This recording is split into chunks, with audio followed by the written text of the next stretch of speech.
សូមជូនរឿងប្រាជ្ញាទុនសាយ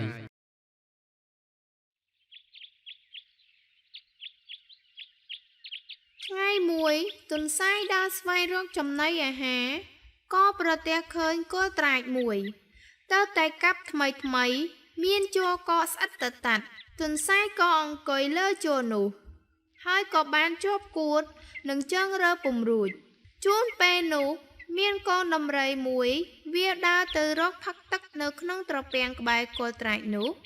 ដែលជាកន្លែងវាធ្លាប់ផឹករាល់ថ្ងៃទុនសាយ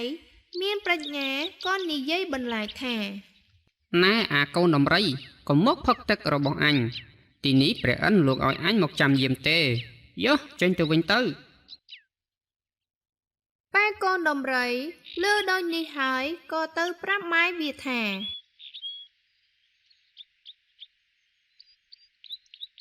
ម៉ែខ្ញុំទៅផឹកទឹកត្រពាំងនោះស្រាប់តែឃើញសត្វអីនោះអង្គុយលើគល់ឈើវាដេញខ្ញុំមិនឲ្យផឹកទឹកនោះទេវាថាខ្លួនវាជាអ្នកបម្រើរបស់ព្រះឥន្ទខ្ញុំស្រែកទឹកខ្លាំងណាស់ណាម៉ែដំរីលឺកូនប្រាប់ដូចនោះក៏ខឹងនាំកូនមកត្រពាំងទឹកវិញ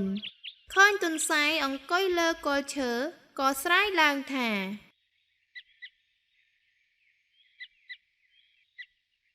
យើអាកូនទុនសាយច្រមុកចិត្តអាក្រក់មកពីណាអង្គុយលើគល់ឈើនេះ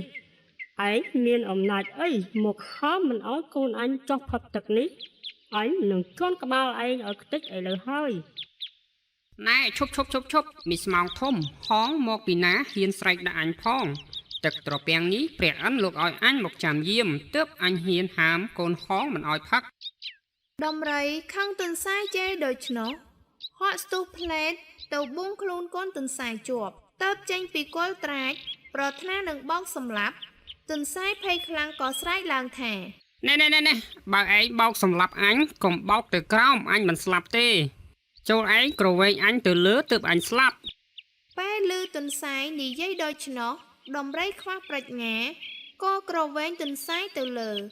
ឯទុនសាយពេលដែលបានធ្លាក់ដល់ដីក៏បោចូលព្រៃបាត់ទៅ